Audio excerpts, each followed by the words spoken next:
Non, Lisa, je ne vais pas m'occuper des enfants ce soir. Ni demain. Plus jamais. Ma sœur aînée m'a regardée comme si je venais de lui annoncer que j'allais mettre le feu à notre maison.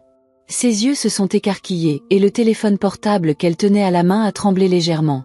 Zoé, tu n'es pas sérieuse. C'est l'anniversaire de mariage de mon patron. Ce dîner pourrait garantir ma promotion. Tu t'occupes toujours de tes neveux. Lisa s'est passé la main dans les cheveux, ce geste qu'elle fait quand elle est sur le point de paniquer. J'ai croisé les bras et souri calmement. Je suis très sérieux. Peut-être que tu devrais, je ne sais pas, te trouver une vie? L'ironie de cette phrase n'est pas passée inaperçue. Lisa a pâli, sachant exactement à quoi je faisais allusion. Et c'est à ce moment-là que j'ai réalisé que ma vengeance ne faisait que commencer. Je m'appelle Zoé, j'ai 17 ans et, après avoir été exploitée pendant des années comme babysitter gratuite, j'ai découvert que la meilleure vengeance n'est pas seulement de dire « non », mais de montrer à quelqu'un la valeur exacte de ce qu'il considère comme acquis. Tout a commencé il y a 15 jours, lors de ce qui était censé être un simple dîner de famille chez mes parents. Nous étions 15 autour de la table, oncles, cousins, mes parents, Lisa, son mari Ben, leurs 3 jeunes enfants, Noah, 6 ans, Emma, 4 ans, et Lily, 2 ans, et moi.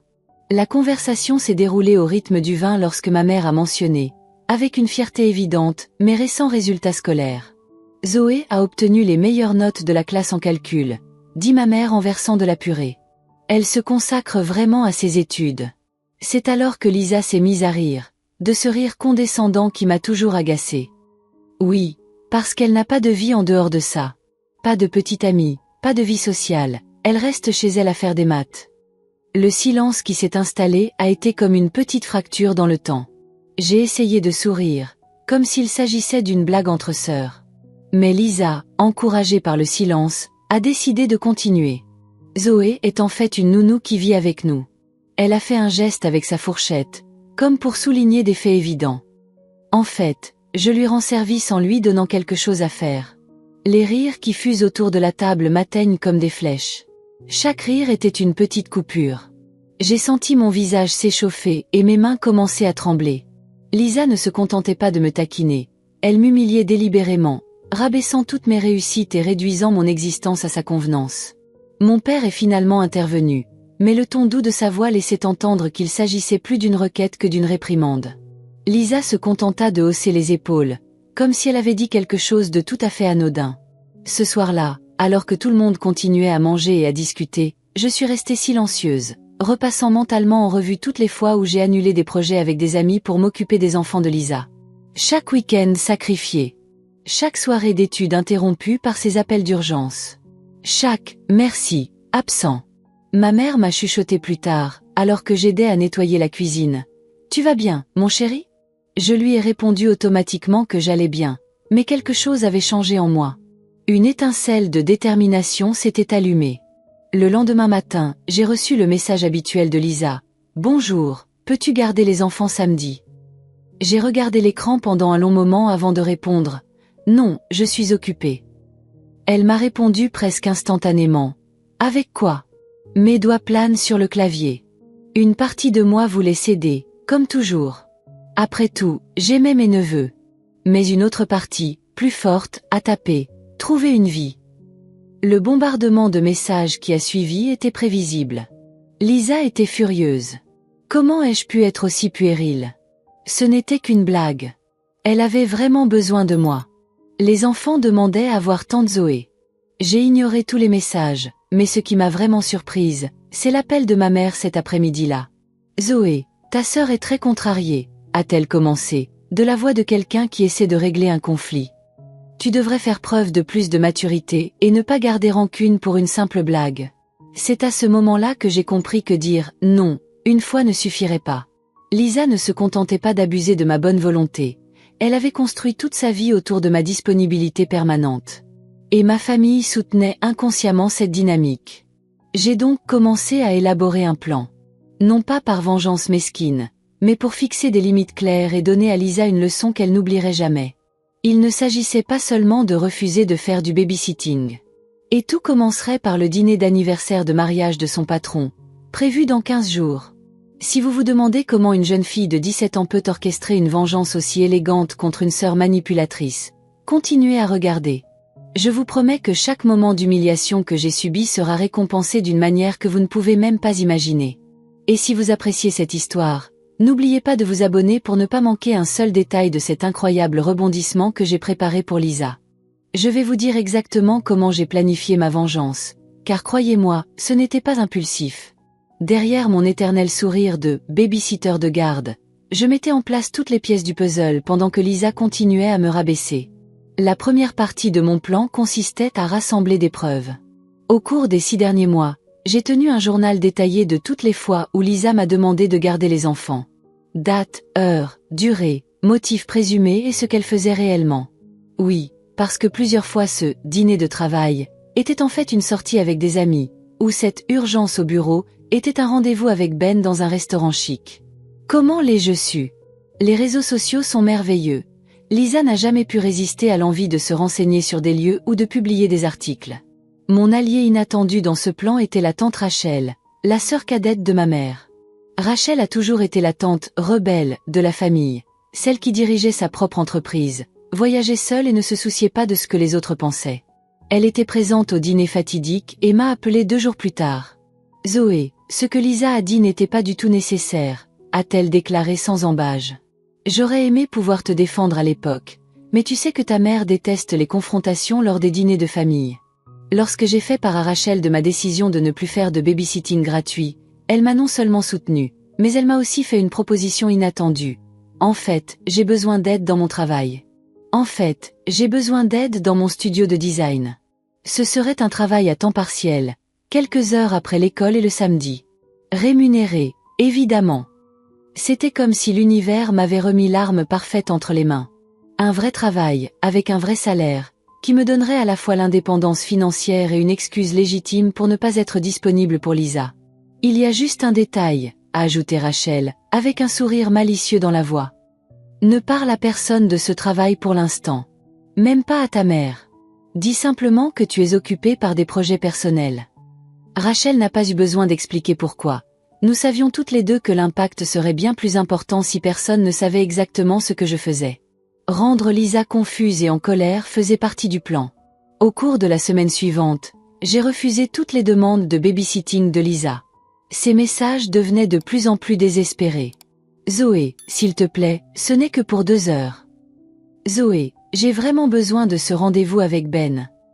Les enfants te demandent. Qu'y a-t-il de si important pour que tu ne puisses pas aider ta propre sœur? » Ma tactique était simple, des réponses courtes et vagues. « Je ne peux pas. J'ai un rendez-vous. Je suis occupée. » Jamais d'explication, jamais d'excuses. Lisa n'avait toujours pas fait le rapprochement. Elle croyait vraiment que j'étais simplement en train de faire une « crise d'adolescence » qui allait bientôt passer.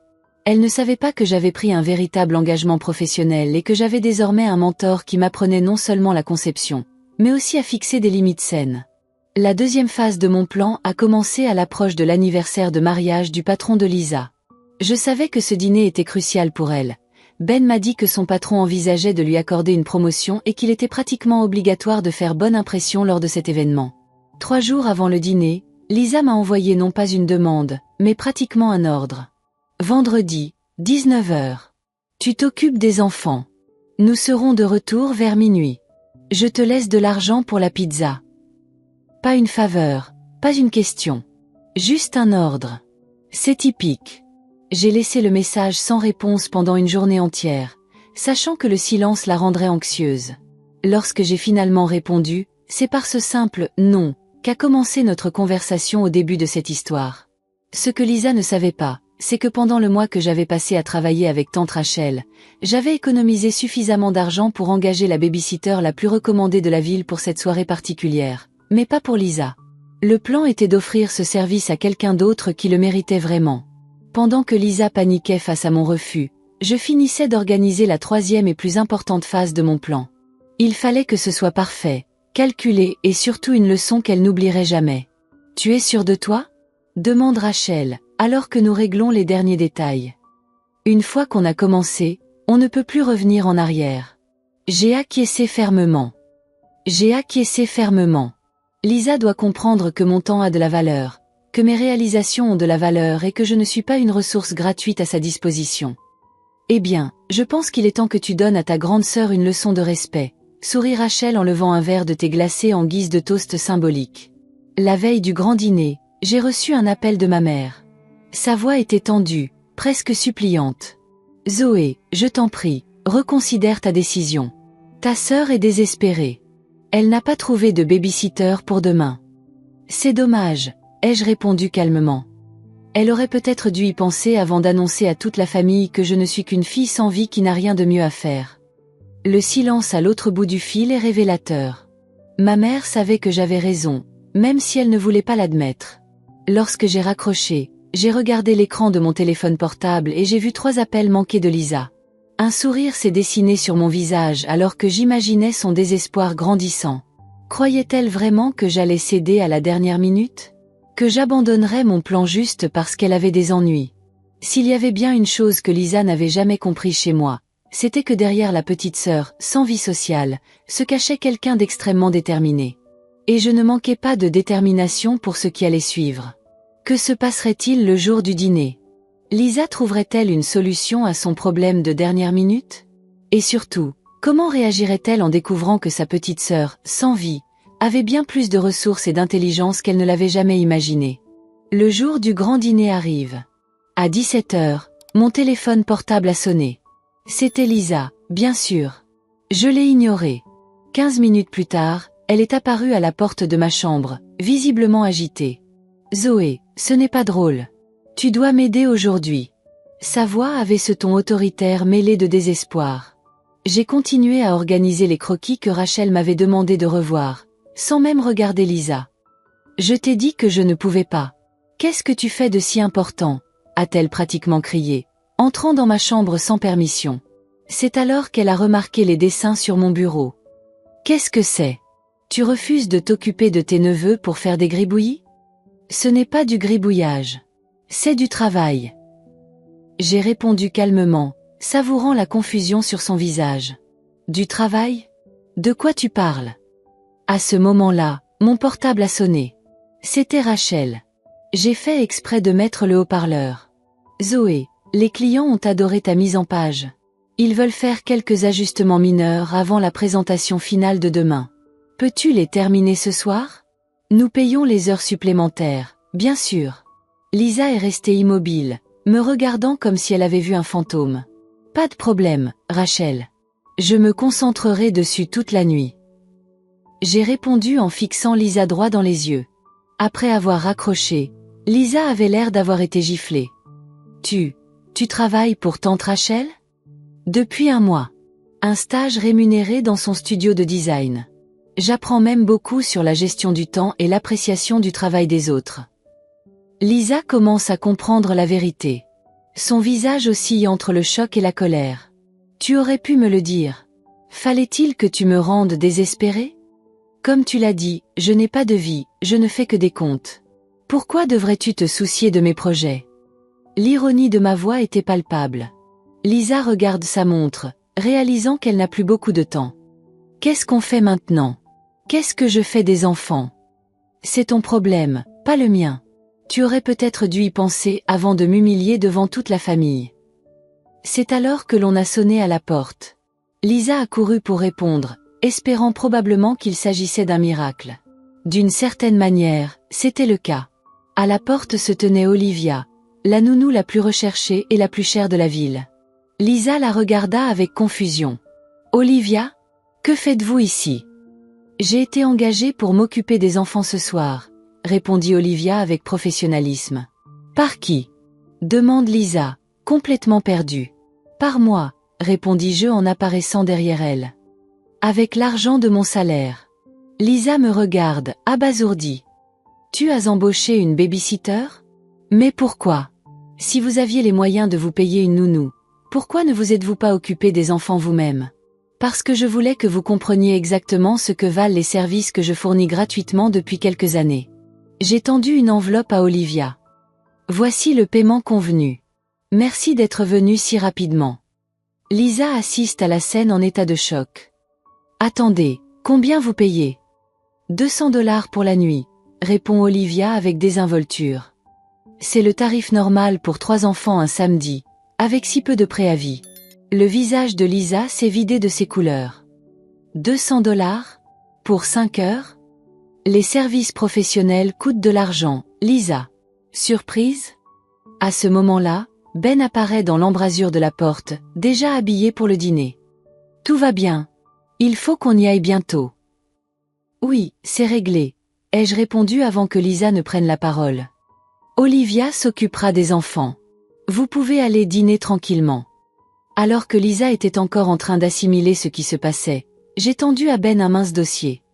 Oh, et ça, c'est pour toi, Ben. Un peu de lecture pour la route. Qu'est-ce que c'est? A-t-il demandé, confus. Un dossier détaillé de toutes les fois où j'ai gardé les enfants au cours des 6 derniers mois. Les dates, les heures, les raisons présumées, et les vraies raisons, avec les empreintes des médias sociaux de Lisa prouvant où elle était vraiment.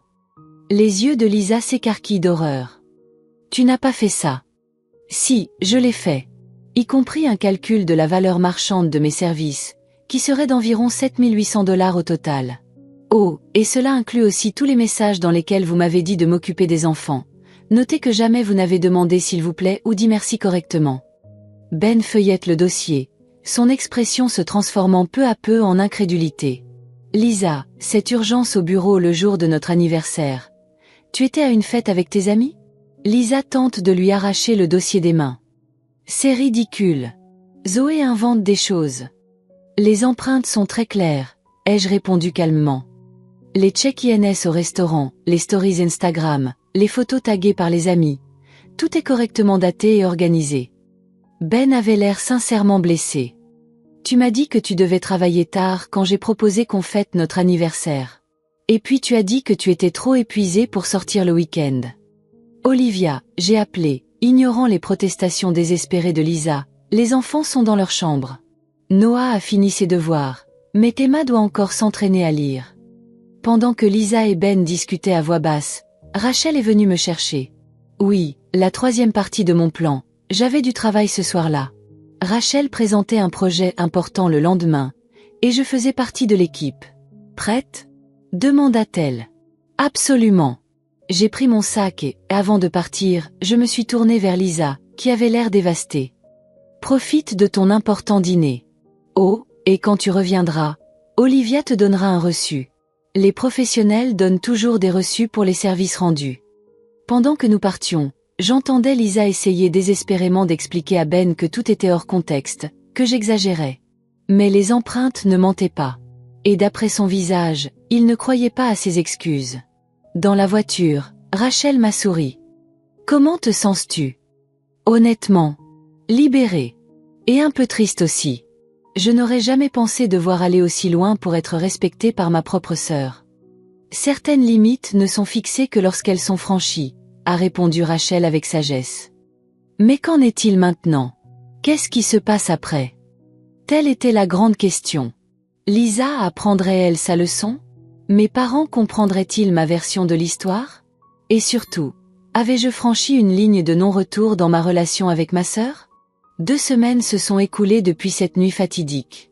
Ce à quoi je ne m'attendais pas, c'est à l'effet domino que ma confrontation aurait sur la dynamique familiale. La première chose qui a changé, c'est l'attitude de Ben. Le lendemain du dîner, j'ai reçu un message de sa part.